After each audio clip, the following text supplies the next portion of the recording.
All right, I am here with Korban Miller, of course, our former music pastor and beloved member of our staff, and someone that Blackhawk has still loved and supported for many years. And he's joining me from Poland, although you couldn't tell. This is how every interview looks in 2020. He might as well be in the room next door because we're all virtual all the time. Korban, good to be with you. Thanks. I promise I am in Poland. Speaking of Poland, let's start there. I know you have some big changes coming up in your ministry with Josiah Venture. Tell us a little bit about what's going on with you currently and what's the next step for you in your journey in Poland. Yeah. So, although Blackhawk hasn't had the chance to meet any of them, we actually serve in a really large team of people, both American missionaries and nationals, who are serving all over Poland to equip churches around here, Protestant churches in a very Catholic majority country, um, equipping those churches to reach out to non-churched teenagers in a variety of creative ways. So that's what we've been doing for 7 years, using our music skills to make that happen. Uh, and then now what we'll be doing is actually relocating from the southern part of Poland up to the far north, up by the Baltic Sea, where there's currently two Polish families that are part of our Josiah Venture team. They're working and serving up there. So our move is to kind of be up there and be a support with them, and also get the fusion project going up in that region of the country where it hasn't been yet. Give me some frame of reference. Is that like moving from the southern United States to the Great Lakes? How many hours are we talking? And culturally, is Uh-huh. there a big change for you there? You know what? It's not quite as far as southern U.S. up to the Great Lakes. It's about 6, 7 hours in the car. Okay. So it's kind of like, I don't know, what's 7 hours away from Fort Wayne? I don't know. Nashville? Nashville. Yeah. Yeah. So it's kind of like Nashville up to Fort Wayne. So you know, which means for us, there's a lot of goodbyes, people that we won't see on a regular basis, a lot of familiar things like church and school, and even simple things like our neighborhood and stores that are going to be totally brand new. Um, Culturally speaking, that's also a good question. I'm convinced that there'll be cultural differences. Even when I travel to other parts of Poland, they tell me, "Oh, you learned Polish in the South." I'm like, "Yep." So they can hear it in the way that we talk. I don't think I have a Southern drawl. Like, it's not like Polish from Alabama or anything, but they know that we're from here, which is interesting. That is interesting. What is it about this next step that most excites you? What are you looking forward to? Yeah, I think what's exciting for me is currently in the South, we're pretty saturated with our missionary team in the sense of the majority of our workers, missionaries and nationals, are here in the South. So up in the North, the momentum is pretty small. It's just those two families, and I'm really excited about the chance to invest in them, to encourage them, and help them with all of the stuff that our organization is trying to do. I don't think that they're lonely up there, but I hope that our presence will give them like a breath of fresh air to know that it isn't just two families, but now three families that have a similar heartbeat for the young generation. As you make this move, Blackhawk is prepared to support you with part of our Gifts That Go Jesus birthday offering, Give Light at Christmas. It's hard to believe we're already in the Christmas season. And I know that you were, back in the day, you were part of that foundation that got this whole movement going of let's do something special at Christmas. What does it mean for you to kind of come full circle, to have been there when that started on the giving Yeah, end and now to be here today on the receiving end of that? uh, that is pretty wild, actually, to think about all of that. I think all those years that we spent trying to creatively mobilize Blackhawk to think outside themselves and even outside of America, I think that actually impacted me in a lot of ways as well, to give me and my family the courage to think outside of Fort Wayne and outside of America to grow our hearts for strangers, right? We never did gifts that go to Poland back when I was there, but then God kind of sovereignly made it real clear that that's where He wanted us to go. But even, there's that verse that Jesus says, "Where your heart is, there your treasure will be also." I'm not sure, but I kind of feel like it works backwards as well, that where your treasure is, there your heart will be also. Like where you put your money, that actually your emotions and your thinking and your heart and your soul kind of can follow that at times. So when we give our money to good causes in good places around the world, I think we give a piece of our heart as well. So Hmm. I don't know if I answered your question. How does it feel to be receiving? I don't know. Just we're really grateful, really grateful.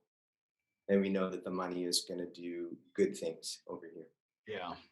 What do you think long term? I feel like from having talked to you in the past, you don't really have a clear picture. It's all about trusting God. But what has your long term vision for what life in Poland looks like in 5, 10, 20 years changed, or has God shaped that vision for you at all? Yeah, I think choosing to move up north for us also begged questions in our hearts, also in our coworkers' hearts, like how long will this be? I think for us, it's for sure a 5-year commitment, um, because we know the culture and we know how much effort it takes to move forward at all relationally with this type of culture. Um, so yeah, we're looking at another 5 years. You probably remember when we left, we were like 2 years for sure.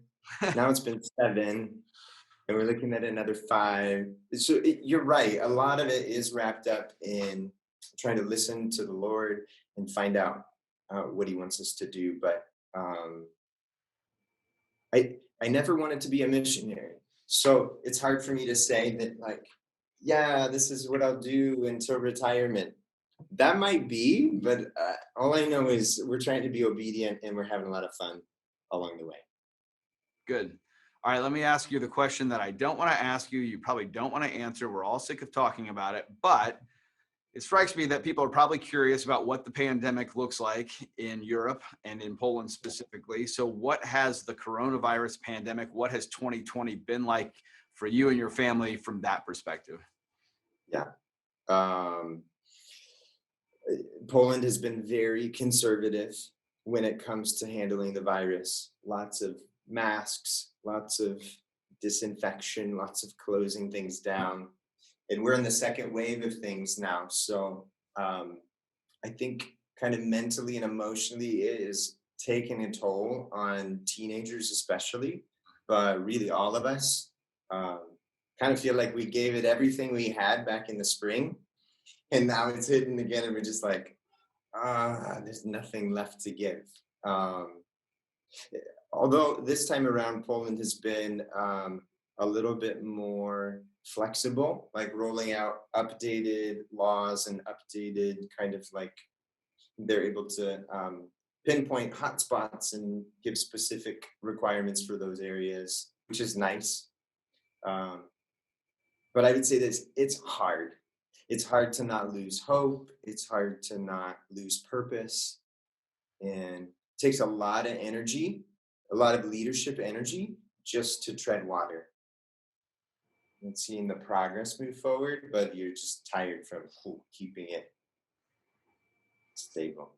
Yeah, that doesn't sound very different from America, actually. It's one thing the world's got in common right now, right? Yeah, for better or worse. For Uh, better or worse. Corbin, as we wrap up our time together here, I know support not only from Blackhawk but from families here means a world to you. Means the world to you. But tell me what we can be praying for you. I know financial support is great, but prayer and thoughts are also critically important. What can the Blackhawk family be praying for you as you guys go through this transition? Yeah. Some immediate prayers right now are related to we got to pack up our house. We have about 2 weeks before the moving company comes. So there's a lot of logistics to figure out. Um, coronavirus is also like bringing a lot of question marks to our flight plan. So you can pray about flights back home that will be on the right ones at the right time and get where we need to go. Um, Relationally as well, we're trying to like really make space to lean in to people, and not just have a goodbye that feels shallow, but spending extra time with important people that are important to us. And maybe another prayer request is just homeschool. All the kids are at home now, online school, doing all their stuff. I made it sound like we do homeschool. It's public school, but it's at home. And so it's kind of a circus around here. So pray for the circus. Yeah, I guess that's my very last question. Tell me about Tanya and the kids. Are they well? It sounds like it's a bit nutty right now, but all things considered, is everybody doing well?